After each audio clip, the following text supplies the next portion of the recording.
Penyakit gagal ginjal akut progresif atipikal atau atypical progressive acute kidney injury yang menyerang anak-anak dipastikan hingga kini tidak ditemukan di Badung. Kendati demikian, Dinas Kesehatan setempat terus berkoordinasi terkait kasus tersebut.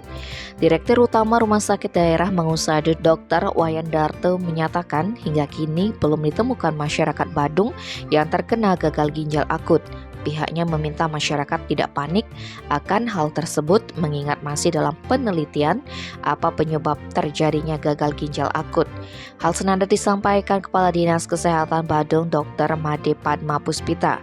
Menurutnya kasus ginjal akut mesti dipahami terlebih dahulu, terlebih cara gagal ginjal akut progresif atipikal dengan yang lainnya. Pihaknya mengaku akan memastikan lebih lanjut jika menemukan laporan adanya kasus tersebut di Gumi Keris.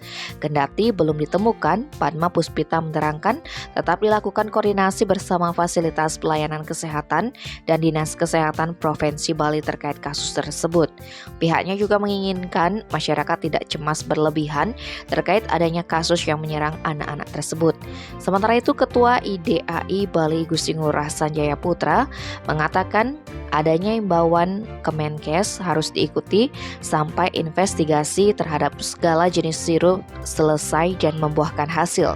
Sementara di Bali saat ini telah ditemukannya 17 kasus dan sampelnya sudah dikirim ke pusat untuk diperiksa. Namun hasilnya belum ada dari pusat. Penyakit tersebut diungkapkan tidak menular, bahkan pasien yang cuci darah dapat dirawat di sebelah pasien biasa. Sementara sampai saat ini kasus baru tidak ditemukan, untuk itu dia berharap masyarakat bisa lebih dini mengenali gejala-gejalanya.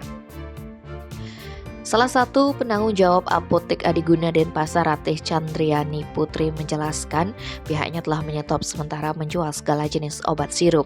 Sementara solusi kepada pasien yang mencari obat batuk pilek, pihaknya juga menyarankan dilakukan pemeriksaan terlebih dulu ke dokter spesialis anak agar bisa dibuatkan resep atau racikan dari dokter yang bersangkutan.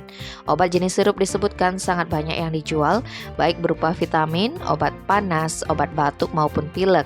Putri menambahkan ketika sirup di stop obat untuk anak biasa digunakan dengan racikan masing-masing dokter anak. Tim Bali Express melaporkan.